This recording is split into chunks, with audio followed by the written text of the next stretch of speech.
Welcome to જય માનપણા kitchen. હું લાબી આહિર આપશો ને મારા જય દ્વારકાધીશ. તો આજે હું તમારી સાથે શેર કરીશ રવા અને બેસનના એકદમ ઇન્સ્ટન્ટ ફક્ત 10 જ મિનિટમાં બની જતા એવા ઢોકળા.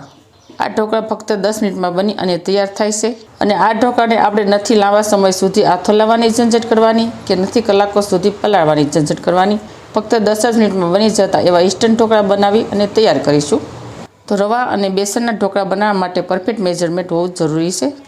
તો આ ઢોકળામાં આપણે મેજરમેન્ટ કપનું રાખીશું. તો જેટલો આપણે રવો લઈશું એની સામે એટલું જ આપણે બેસન લઈ લઈશું. તો તમારી પાસે જો આ રીતના માપિયા ન હોય તો તમે વાટકીનું માપ પણ સેટ કરી શકો છો. તો અહીંયા મેં 1 કપ રવો મતલબ સૂજી લીધી છે. સૂજી થોડી દાણેદાર છે. જો આ રીતની દાણેદાર સૂજી ન હોવી જોઈએ. સૂજીનો આપણે પાવડર બનાવી અને તૈયાર કરવાનો છે. તો આપણે સૂજીને મિક્સર જારમાં એડ કરી દઈશું. તો આ સૂજીનો આપણે એકદમ સરસ પાવડર બનાવી લઈશું. તો જો અહીંયા આપણે સૂજીનો આ રીતનો સરસ પાવડર તૈયાર કરી નાખ્યો છે. જો તમારી પાસે મોટી સૂજી હોય ને તો તમારે આ રીતનો પાવડર કરી નાખવાનો. તો હવે આ સૂજીના પાવડરને આપણે એક બાઉલમાં એડ કરી દઈશું. તો હવે આવશે બેસન મતલબ ચણાનો લોટ. તો જે કપથી આપણે રવો લીધો હતો એ જ કપથી આપણે બેસન લઈ લઈશું. તો બેસનને સાળવા માટે આપણે ચાણો લઈ લઈશું. આપણે ગમે ત્યારે બેસનનો ઉપયોગ કરીએ ત્યારે તેને સાળીનો જ ઉપયોગ કરવાનો. હવે આપણે બેસનને સાળી લઈશું આ રીતે. બેસનને સાળવાથી અંદર ગોળી જેવું નથી રહેતું.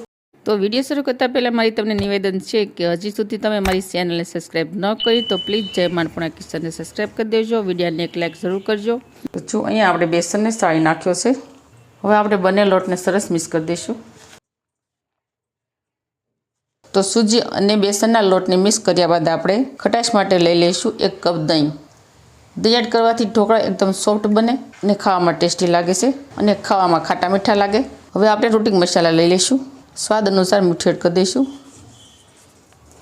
1 ચમચી લઈ લઈશું ખાંડેલી મરચી. મરચીને આપણે અધકચરી ખાણીમાં ખાંડી નાખવાની. 1 ચમચી લઈ લઈશું આદુની પેસ્ટ. 1 ચમચી જેટલી આપણે હળદર લઈ લઈશું. હળદર આપણે વધારે નથી એડ કરવાની. તો ઢોકળામાં થોડો યલો કલર આવે ને એ માટે આપણે થોડી હળદર લેવાની. ત્યારબાદ 2 ચમચી જેટલું આપણે તેલ લઈ લઈશું જેથી ઢોકળા ગળામાં ફસાય નહીં અને ઢોકળા એકદમ સોફ્ટ અને પોચા રૂ જેવા બની અને તૈયાર થાય. હવે આપણે બધી સામગ્રીને સરસ રીતે મિક્સ કરી દઈશું.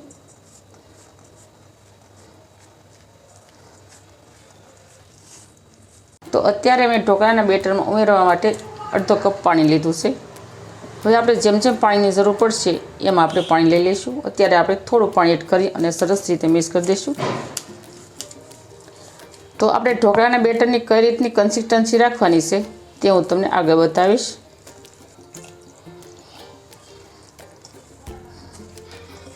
તો અત્યારે આપણે પાણીનો 1 કપ ઉપયોગમાં લીધો છે. જો આગળ વધારે જરૂર પડશે તો થોડું પાણી એડ કરીશું અને બેટરની કન્સિસ્ટન્સી આપણે આ રીતની રાખીશું. થોડી રીબીન પડતી રહે ને તે રીતે જો તમે જોઈ શકો છો. તો હવે આપણે ઢોકળાના બેટરને ઢાંકણ ઢાંકી અને 15 મિનિટ સુધી આપણે રેસ્ટ આપી દઈશું. તો આપણે 15 મિનિટ બાદ ઢાંકણ ખોલી અને જોઈ લઈશું. તો જુઓ લોટ સરસ સેટ થઈ ગયો છે. તો અત્યારે આપણે હજુ પણ પાણીનો ઉપયોગ નથી કરવાનો.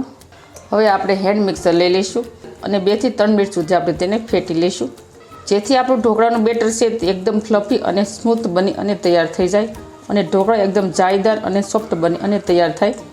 એક જ રાઉન્ડ પર આપણે ફેટી લઈશું.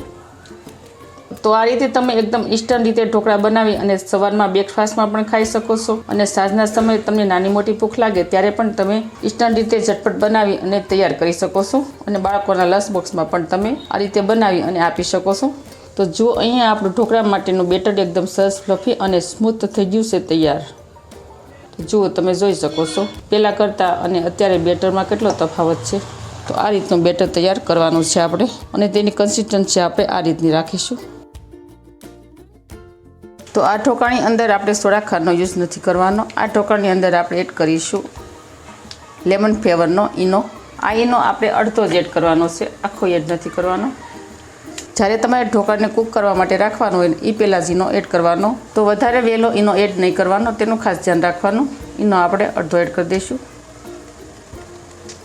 તો જુઓ આપણે અડધો ઈનો એડ કર્યો છે. હજુ અડધો ઈનો આપણે પેકેટ વાસ પડ્યો છે.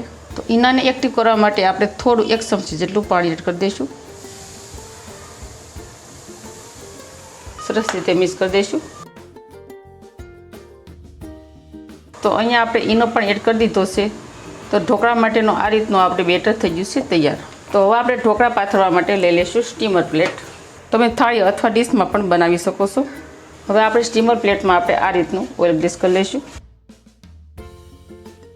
હવે આ પ્લેટમાં આપણે ઢોકળાનું બેટર એડ કરી દઈશું.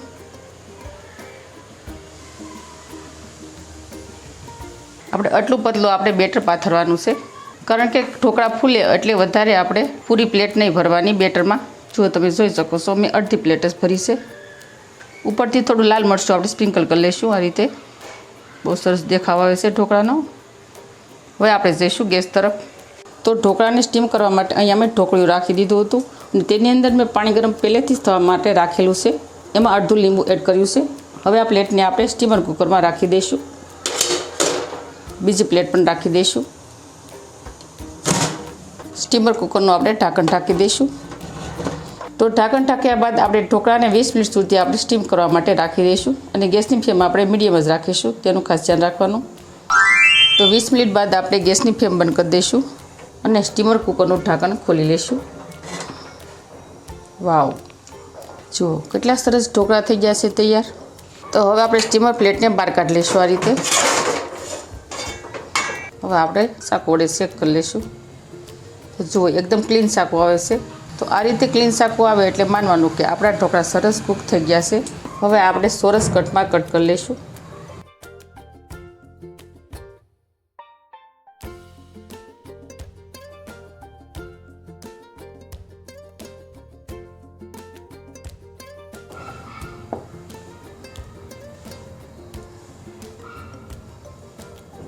જો બન્યા છે ને એકદમ જાળીદાર ઢોકળા.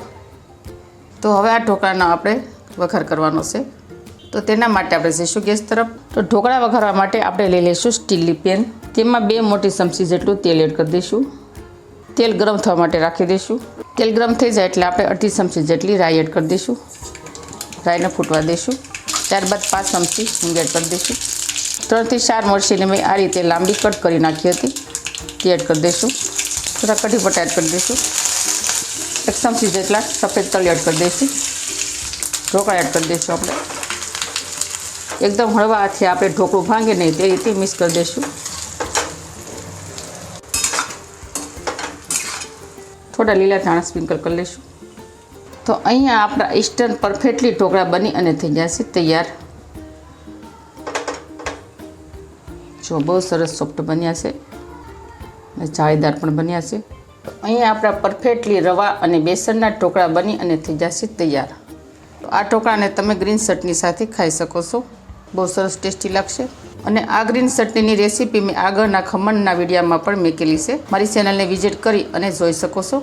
તો ફ્રેન્ડ, તમને આ ઇન્સ્ટન્ટ ઢોકળાની રેસીપી કેવી લાગી તે મને કમેન્ટ કરી અને જરૂર કહેજો. તો મારી આવી જ નવી નવી રેસીપીઓ શીખવા માટે જય માનપૂર્ણ કિચનને સબસ્ક્રાઈબ કરી દેજો. વિડીયોને એક લાઈક જરૂર કરજો અને ફ્રેન્ડ અને ફેમિલીમાં વધુને વધુ શેર કરજો. આવજો, ફરી મળીશું નવી રેસીપીઓ સાથે. ત્યાં સુધી થેન્ક યુ. જય દ્વારકાધીશ, જય સિયારામ એન્ડ ધન્યવાદ.